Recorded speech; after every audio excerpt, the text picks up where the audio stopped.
तो question number 1 पर आ जाइए। स्टैटिक पर फोकस किया जा रहा है।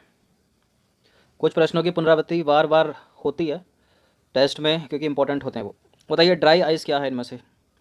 सूखी बर्फ़ क्या है? कार्बन डाइऑक्साइड है। तो सूखी बर्फ़ क्या होती है? कार्बन डाइऑक्साइड पूछ लिया जाता है, ये जोड़े मिलाने के लिए। निम्नलिखित में से किस नदी बेसिन का कुल पुनः पूर्ति योग्य भौम जल सब संसाधन जो है वो सबसे कम है? सबसे कम कुल पुनः पूर्ति योग्य भौम जल संसाधन सबसे कम इसका इनमें से किसका हो सकता है बताइए?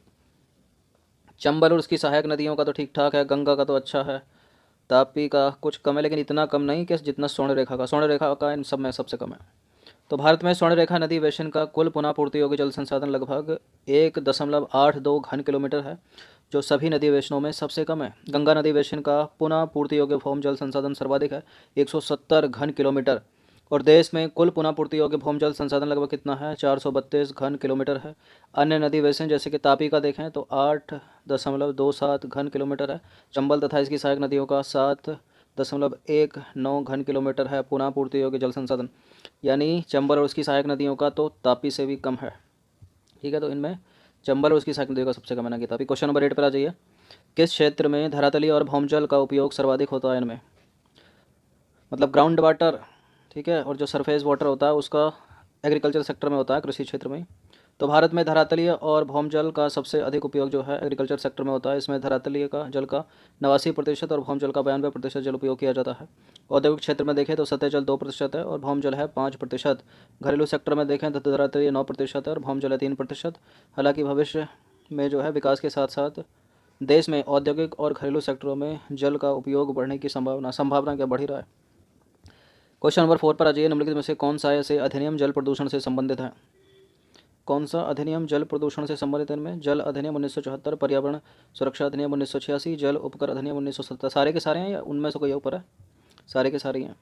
तो देखिए, जल प्रदूषण को कम करने या नियंत्रित करने के लिए जल अधिनियम 1974 लाया गया। विभिन्न प्रकार के प्रदूषणों को, जिसमें जल प्रदूषण भी शामिल था, को नियंत्रित करने के संदर्भ में पर्यावरण सुरक्षा अधिनियम 1986 लाया गया, किंतु प्रभावपूर्ण ढंग से कार्यान्वित नहीं हो पाया। जल उपकर अधिनियम 1977 को जल प्रदूषण को कम करने के लिए लाया गया था, किंतु सही रूप में कार्यान्वित नहीं हो पाने के कारण इससे लाभ नहीं मिल पाया। सिकंदर ए सानी की उपाधि बताइए निम्न में से किस सुल्तान की थी? सिकंदर ए सानी कौन है? अलाउद्दीन खिलजी, बलबन इल्तुतमिश या एमबीटी? सिकंदर ए सानी खिलजी, अलाउद्दीन खिलजी, बाजार नियंत्रण व्यवस्था लाने वाला। पानीपत के तृतीय युद्ध में, थर्ड बैटल ऑफ पानीपत में मराठों का नेतृत्व किसने किया था? मराठा और अफगान के बीच हुआ था ना 1761 में थर्ड बैटल ऑफ पानीपत। तो मराठे हार गए थे, अफगान जीत गए थे। अफगान यानी अहमद शाह अब्दाली की टीम, और मराठे हार गए। मराठों का नेतृत्व किसने किया था? सदाशिव भाऊ ने। तो पानीपत के तीसरे युद्ध में मराठों का नेतृत्व किया था सदाशिव भाऊ ने। उष्णकटिबंधीय प्रदेशों के उत्तरी भाग में गर्मियों में चलने वाली स्थानीय पवन कौन सी है? लू किसका परिणाम है बताइए इनमें? संवहन का नहीं है, चालन का नहीं है, विकिरण का नहीं है, अभिवहन। तो वायु के क्षैतिज संचलन से होने वाले ताप का स्थानांतरण अभिवहन कहलाता है। मध्य अक्षांशों में दैनिक मौसम में आने वाली विभिन्नताएं केवल अभिवहन के कारण होती हैं। उष्णकटिबंधीय प्रदेशों में विशेषतः उत्तरी भागों में भारत के गर्मियों में चलने वाली स्थानीय पवन लू जो है अभिवहन का ही परिणाम है। क्वेश्चन नंबर 8 पर आ जाइए। सौर विकिरण की वह मात्रा जो पृथ्वी के धरातल पर पहुंचने से पहले ही बादलों तथा हिमाच्छादित क्षेत्रों द्वारा परावर्तित होकर वापस लौट जाती है, क्या कहलाती है? सूर्यताप नहीं कहते, पार्थिव विकिरण नहीं कहते, उसको बोलते हैं एल्विडो। क्या कहते हैं? एल्विडो। अच्छा, एक है वाइट कलर, एक वाइट कलर की टोपी है, एक ब्लैक कलर की टोपी है। इनमें से किसका एल्विडो अधिक होगा? एल्विडो का मतलब परावर्तन की क्षमता, तो ये वाइट वाली का एल्विडो अधिक है, ब्लैक वाली का कम है। तो देखिए, वायुमंडल से गुजरते हुए सौर ऊर्जा का कुछ अंश परावर्तित, प्रकीर्णित एवं अवशोषित हो जाता है। केवल शेष भाग ही पृथ्वी की सतह तक पहुंचता है। 100 इकाइयों में से 35 इकाइयाँ पृथ्वी के धरातल पर पहुंचने से पहले ही अंतरिक्ष में परावर्तित हो जाती हैं। 27 इकाइयाँ बादलों के ऊपरी छोर से तथा 2 इकाइयाँ पृथ्वी के हिमाच्छादित क्षेत्रों द्वारा परावर्तित होकर लौट जाती हैं। सौर विकिरण की इस परावर्तित मात्रा को ही पृथ्वी का एल्विडो कहते हैं। एल्विडो को इंक्रीजिंग डिक्रीजिंग ऑर्डर में भी सजाने के लिए चीज़ों को रखकर पूछ लिया जाता है, जैसे कि आइस है, ग्लेशियर, उनका एल्विडो भी बहुत अच्छा होता है। ठीक है, वाइट होते हैं ना। क्वेश्चन नंबर 9 पर आ जाइए। समताप रेखाओं का दक्षिणी गोलार्ध की अपेक्षा उत्तरी गोलार्ध में अधिक विचलन होता है, इसका कारण क्या है? बताइए इनमें से क्या कारण है इसका? इसका कारण है कि दक्षिणी गोलार्ध की अपेक्षा उत्तरी गोलार्ध में स्थलीय भाग अधिक है। तो समताप रेखाओं का दक्षिणी गोलार्ध की अपेक्षा उत्तरी गोलार्ध में अधिक विचरण होता है, क्योंकि दक्षिणी गोलार्ध में जलीय भाग अधिक है तथा उत्तरी गोलार्ध में स्थलीय भाग अधिक है। क्वेश्चन नंबर 10 पर आ जाइए। निम्नलिखित में से कौन सा कथन पार्थिव विकिरण के संबंध में सही है? पार्थिव विकिरण के संबंध में कौन सा सही है? पृथ्वी द्वारा उत्सर्जित दीर्घ तरंग ऊर्जा से वायुमंडल को नीचे से गर्म करना पार्थिव विकिरण बी। तो देखिए, सूर्य से पृथ्वी को प्राप्त सौर विकिरण जो लघु तरंगों के रूप में होता है, पृथ्वी की सतह को गर्म करता है। पृथ्वी स्वयं गर्म होने के बाद एक विकिरण पिंड बन जाती है और वायुमंडल में दीर्घ तरंगों के रूप में ऊर्जा का विकिरण करने लगती है। यह ऊर्जा वायुमंडल को नीचे से गर्म करती है। इस प्रक्रिया को पार्थिव विकिरण कहा जाता है। दीर्घ तरंगदैर्घ्य विकिरण वायुमंडलीय गैसें, मुख्यतः कार्बन डाइऑक्साइड तथा अन्य ग्रीन हाउस गैसों द्वारा अवशोषित कर लिया जाता है। इस प्रकार वायुमंडल पार्थिव विकिरण द्वारा अप्रत्यक्ष रूप से गर्म होता है, न कि सीधे सूर्यताप से। मानव शरीर में अपचय क्रियाओं को संपादित करने में कौन सी गैस का उपयोग होता है? मानव शरीर में अपचय क्रियाओं को संपादित करने में ऑक्सीजन का यूज़ होता है, O2 का। तो मानव शरीर में भोजन से ऊर्जा प्राप्त करने के लिए विभिन्न अपचय प्रक्रियाएं होती हैं, जैसे ग्लूकोज को तोड़ने के लिए ऑक्सीजन का परोक्ष रूप से प्रयोग किया जाता है। इन क्रियाओं के फलस्वरूप CO2 मुक्त होती है, जो कि हानिकारक होती है। श्वसन तंत्र द्वारा इस CO2 को मानव शरीर में बाहर कर दिया जाता है और नाइट्रोजन N2 संपूर्ण श्वसन क्रिया में अपरिवर्तित रहती है। इससे पहले टेस्ट में 78% ही अंदर जाती है, उतनी ही बाहर आती है। ये सूची 1 को सूची 2 के साथ सुमेलित करना है। क्या क्या है ये? सूची 1 में है जीव, सूची 2 में है श्वसन विधि। केंचुआ, मछली, कीट, सरीसृप, इन सबकी बतानी है आपको। बताइए क्या है इसका। देखिए, केंचुआ करता है आर्द्र क्यूटिकल के द्वारा और मछली तो गिल के द्वारा ही कर लेती है, सांस ले लेती है, ठीक है। कीट जो होते हैं, कीट का मुख्य लक्षण क्या है? 3 जोड़ी पाद यानी 6 टांगे।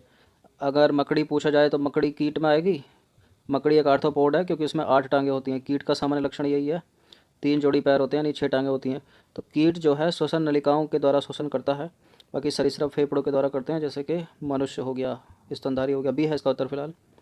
तो देखिए, प्राणियों के विभिन्न वर्गों के बीच श्वसन की क्रियाविधि उनके निवास और संगठन के अनुसार बदलती है। मछली क्लोम के माध्यम से पानी में घुली ऑक्सीजन ग्रहण करती है। केंचुए जो है अपनी आर्द्र क्यूटिकल का श्वसन के लिए उपयोग करते हैं। कीटों के शरीर में श्वसन नलिकाएं पाई जाती हैं, जिनसे वातावरण की वायु विभिन्न स्थानों पर पहुंचती है। सरीसृप हो गए, पक्षी हो गए, स्तनधारी हो गए, ये फेफड़ों के द्वारा श्वसन करते हैं। इंपॉर्टेंट है, याद रखना। रेप्टाइल्स जो हो गया, जिसमें 3 वेश्मी हृदय पाया जाता है, 3 कक्षीय हृदय पाया जाता है। पक्षी जिसमें 4 कक्षीय हृदय पाया जाता है। स्तनधारी जिसमें 4 कक्षीय हृदय पाया जाता है। ये फेफड़ों के द्वारा सांस लेते हैं। लेकिन एक सरीसृप है, मगरमच्छ, उसका उदाहरण है, मतलब एक अपवाद है सरीसृप का, रेप्टाइल्स का, क्योंकि इसमें 4 वेश्मी हृदय पाया जाता है, 3 वेश्मी या 3 कक्षीय नहीं। औसतन एक स्वस्थ मनुष्य प्रति मिनट कितनी बार श्वसन करता है? औसतन एक स्वस्थ मनुष्य 1 मिनट में कितनी बार सांस लेता है? बताइए। 12 से 16 बार या इससे ज़्यादा? 12 से 16। देखिए, अतिरिक्त उदरीय पेशी की सहायता से अंतः श्वसन और निःश्वसन की क्षमता को बढ़ाया जा सकता है, किंतु औसतन इसकी परास जो है 12 से 16 के बीच रहती है। क्वेश्चन नंबर 14 पर आ जाइए। श्वसन गतिविधियों में सम्मिलित वायु के आयतन का आकलन कौन से यंत्र की सहायता से किया जाता है? स्पैरोमीटर नहीं है, स्पाइरोमीटर है, ठीक है। स्फेरो नहीं है, स्पाइरोमीटर, सी।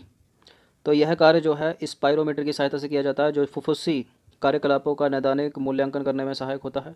स्फेरोमीटर था ऊपर ऑप्शन में, उससे क्या होता है? किसी सतह की वक्रता का मापन किया जाता है उससे। और एक है पायरोमीटर, पायरोमीटर से उच्च तापमान का मापन किया जाता है, जैसे सूर्य का तापक्रम। स्टेथोस्कोप का तो पता ही होगा आपको, हृदय तथा फेफड़ों की आवाज़ सुनने के लिए डॉक्टर के पास लगा होता है वो। 15वां प्रश्न है, सारे जहां से अच्छा हिंदुस्तान हमारा के लेखक है मोहम्मद इकबाल ने मुस्लिम लीग के किस अधिवेशन में उत्तर पश्चिमी भारतीय मुस्लिम राज्य के निर्माण पर बल दिया था? कब दिया था इन्होंने? 1920, 30, 35, 40। इकबाल ने, मोहम्मद इकबाल, 1930 में। तो देखिए, माना जाता है कि पाकिस्तान के गठन की मांग उर्दू कवि मोहम्मद इकबाल से शुरू होती है, जिन्होंने सारे जहां से अच्छा हिंदुस्तान हमारा लिखा था। 1930 में मुस्लिम लीग के अधिवेशन में अध्यक्ष भाषण देते हुए उन्होंने एक उत्तर पश्चिमी भारतीय मुस्लिम राज्य की ज़रूरत पर जोर दिया था। कुछ इतिहासकारों का मानना है कि इकबाल नए देश के उदय पर नहीं, बल्कि पश्चिम उत्तर भारत में मुस्लिम बहुल इलाकों को एकीकृत शिथिल भारतीय संघ के भीतर एक स्वायत्त इकाई की स्थापना पर जोर दे रहे थे। हिंदू महासभा की स्थापना कब हुई थी? बताइए।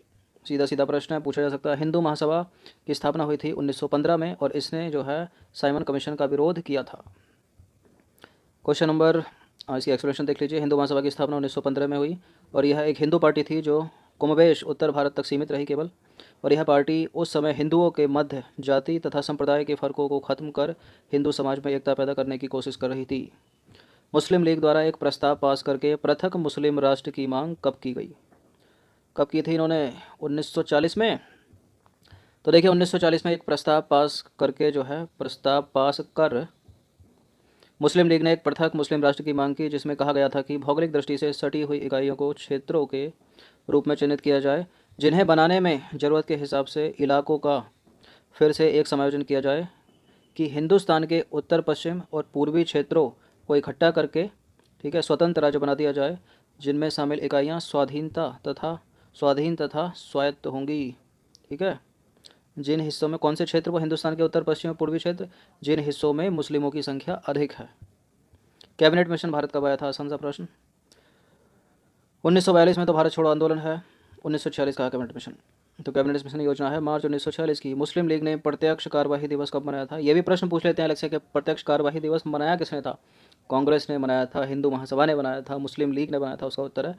और 1946 में बनाया था, और कब, 16 अगस्त 1946 को। तो मुस्लिम लीग ने प्रत्यक्ष कार्यवाही दिवस यानी डायरेक्ट एक्शन डे बनाया था 16 अगस्त 1946 को, याद रखना स्टेट को। अंतिम प्रश्न है, तत्वबोधनी सभा के संस्थापक का नाम बता दीजिए। या तो मैचिंग करने के लिए पूछेगा सीधा सीधा, ठीक है, या इसी तरह से पूछ लेगा। वैसे ऐसे प्रश्न अधिकतर आजकल जो है यूपी पीसीएस में 4-4 में पूछता अधिकतर मैच करने के लिए। ये इससे मिला तो ये उससे मिला तो सीडी से। तो देवेंद्र नाथ टैगोर इसका उत्तर है। तो तत्वबोधनी सभा के संस्थापक कौन थे, देवेंद्र नाथ टैगोर। तो 20 प्रश्न थे, इनकी प्रैक्टिस एक बार कर लीजिएगा। धन्यवाद।